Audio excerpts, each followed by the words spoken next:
okay, so he wants to re-sign Marc-Andre Fleury, but the longer you wait, this guy's an unrestricted free agent at the end of the year. And yes, he loves it here, and he says that all the time, and I believe him. But you just don't know. I mean, what's in a player's mind? I mean, if he gets, has another, really, really solid regular season, and there are no contract offers forthcoming. I mean, if you were in his shoes, what would you read out of that situation? I would think it's a little odd. And regardless of what statements are being made, I would think that, maybe they're not as interested in me as they say. But here's the thing. We don't know what's going on behind the scenes. Maybe they are already having some talks.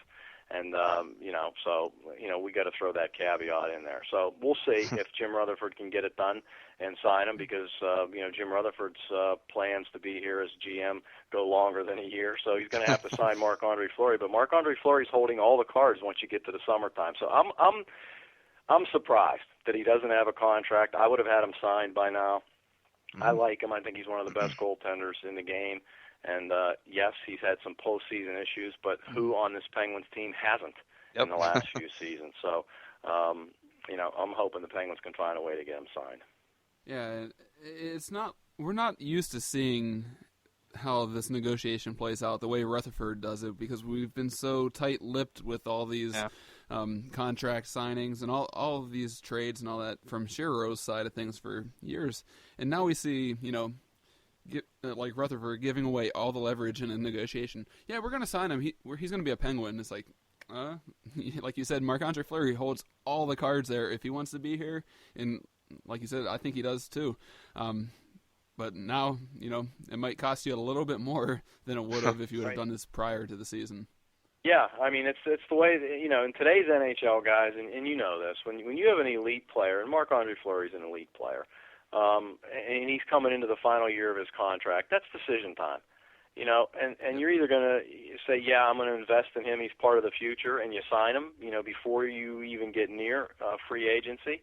And that's what usually happens, unless you're really not interested. So as every month goes by and he doesn't have a contract, again, if you're the player, how do you read that? So I just think it has the potential to be problematic. And maybe, like I said, maybe behind the scenes the talks have already started and they're just, haggling over years or whatever. So we'll see the way it plays out, but we're certainly all pulling for Marc-Andre Fleury to have another solid season and stay in Pittsburgh for quite a while more. Yeah, certainly are. And you talked about elite players. An elite player, Jaromir Jagr, coming back into town with the New Jersey Devils tomorrow night. Always fun to watch Jagr. I mean, you covered Jagr when he was with the Penguins. Always a treat to see him. But wow, I mean, he's just incredible at this age to perform the way he is. He has 2 goals, 4 assists. I think he had an overtime winner the other night. I mean, he's unbelievable. I mean, it's almost hard to describe, what he's been able to do at such an old age for a hockey player. Right, and there aren't too many guys. And I mean, think about Teemu Selanne in the last couple of years. Last year, Teemu Selanne wasn't really much of a factor, and we love Teemu Selanne here in Pittsburgh. I mean, when we had a chance to see him play, he's a fantastic player. He's another first ballot Hall of Famer, just like Jagr is. When you are as productive as a guy like Jagr is at his age, it's pretty rare and pretty amazing. And so it really goes back to his conditioning. It goes back to his love of the game, his enthusiasm for playing. I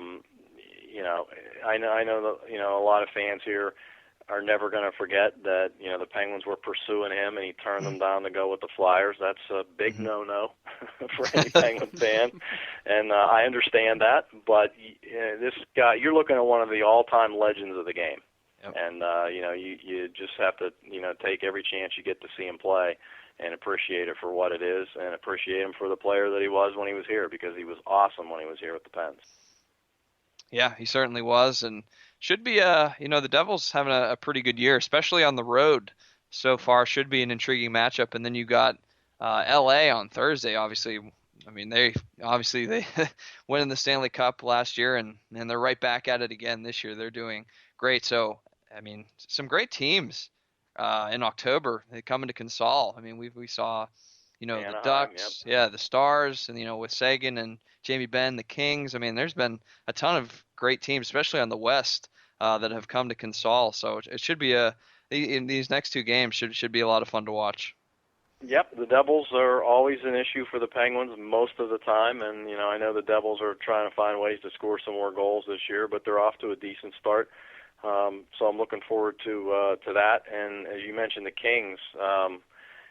Let's remember last year the Penguins went out to LA and won, and then came back home and were beaten by the Kings. And the Kings are right now, this is the NHL's always been a league that kind of copies what's successful, and right now you've got a lot of teams over the last couple of years actually now have been trying to emulate what both the Kings and the Blackhawks have done, and to an extent Boston as well, which is just have that solid depth, those really solid bottom six guys, enough point producers up front. And when you look at that 70s line that they have, the Kings, those guys are just awesome. And these guys have size, they have speed. They just go to the net. It's a simple game, and when they're on it and they got Quick behind them, they're a really, really difficult team to beat, regular season or playoffs. I'm really looking forward to seeing them. And then we're going to go from that extreme to the other on Saturday night when the Buffalo Sabres, who are coming in, and they're in the Connor McDavid Derby, and they're pretty much right at the top of the list, I think. Yeah, right. Them and Carolina. Probably. Carolina's been really struggling. And Florida might get in that mix before the year's over as well. So, an interesting little homestand coming up for the Pens. Florida's an underachieving team, aren't they?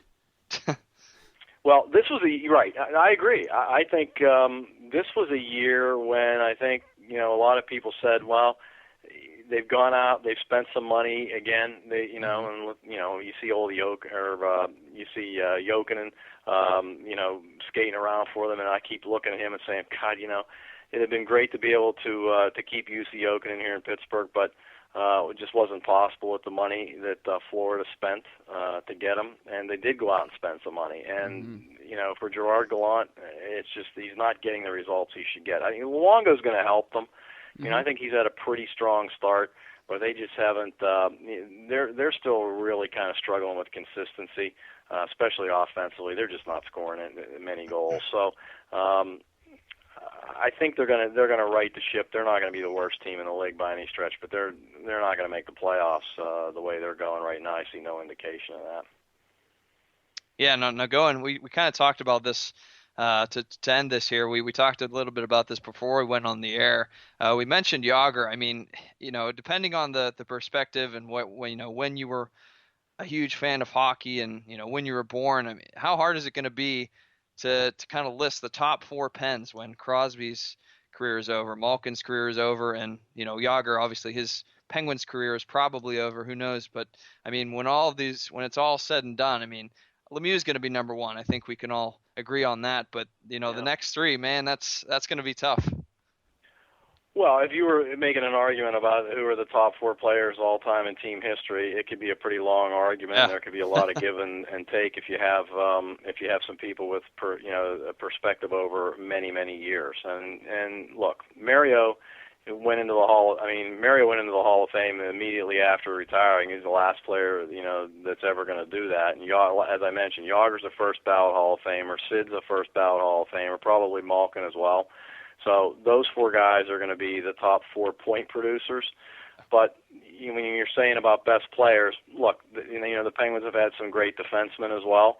And so you start thinking about what do you mean by great? And they've also had a lot of other really good forwards. And I think back to the way Rick Kehoe played and all the goals that he scored.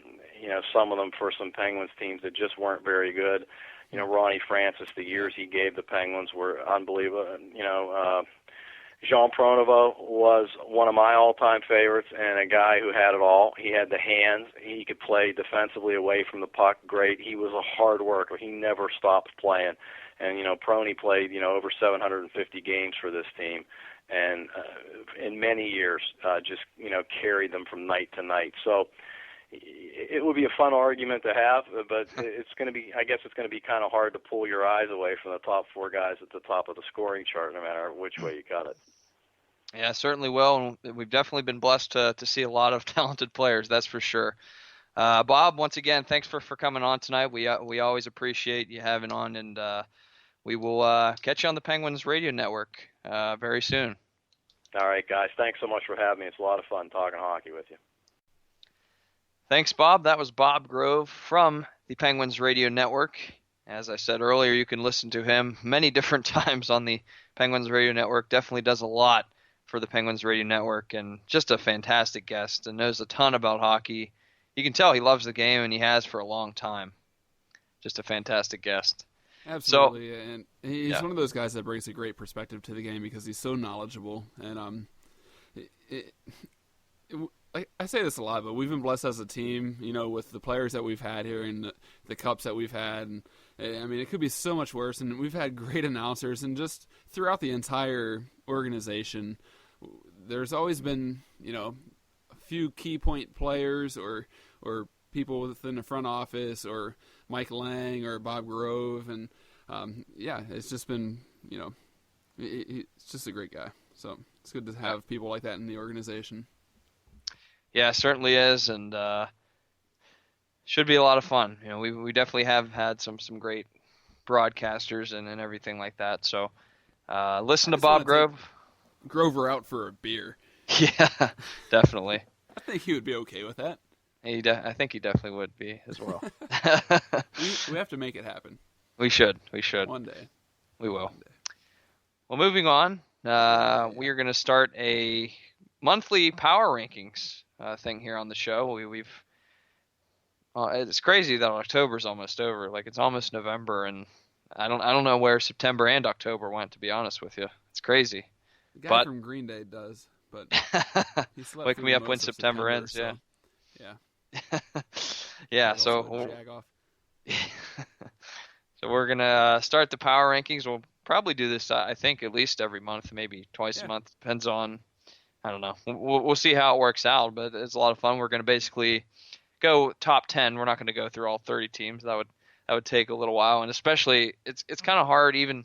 It's honestly hard to do 10, let alone 30 in October, because everybody's kind of jumbled up.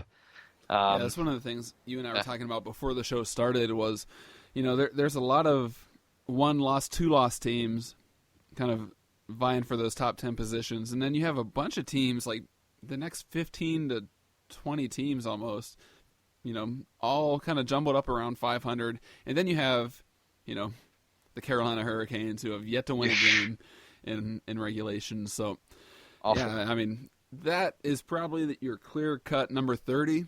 So we'll kind of focus on number 10, because right now it's a little muddy. The waters are still a little bit murky a month into the season. So the top 10 are pretty clear-cut, though. Yeah, they certainly are. And we'll start with number 10. I actually have New Jersey as my number 10, coming into Consol tomorrow night to face the Penguins. And I think they're 4-2-2, I believe, is what their record was. I mean, they've been really good on the road. I think they're 4-1 on the road. So that could prove some problems for the Penguins. And as Grover said, the Penguins have had some trouble with New Jersey in the past, as have a lot of teams, just because of the way they play. Yeah, they're 4-2-2, 10 points. So, I mean, they're kind of a little bit of a surprise, I think. I mean, I know it's early on, but, I don't think a lot of people were picking New Jersey to be up there. And like I said, it's early, but I think they're doing a little better at this point of the season than many thought that they would be. They've kind of taken me a little bit of a surprise there, just because they're doing it a little more offensively than you're used to seeing the New Jersey Devils doing. So, just kind of see them pick up kind of firing out of the gates, I mean, you see those goal totals. You just don't see that very often. So number 10, that's a great spot, I think, for them to kind of start off too. Yeah, certainly. Is that who did you have for your number 10, or is that who you had too? I had Pittsburgh at number 10 just because they've shown flashes of brilliance, and then they've shown flashes of where they are absolutely putrid. So they're kind of still testing those waters out. They're kind of hovering around that 10 spot for me. But I have New Jersey right in that ballpark too at 9. Yeah, I actually have the Penguins at 9. That might be a little generous, but just through everything that's gone, gone on with the team with a new coach and everything. I think they've done pretty decent, and as you said, they've definitely shown some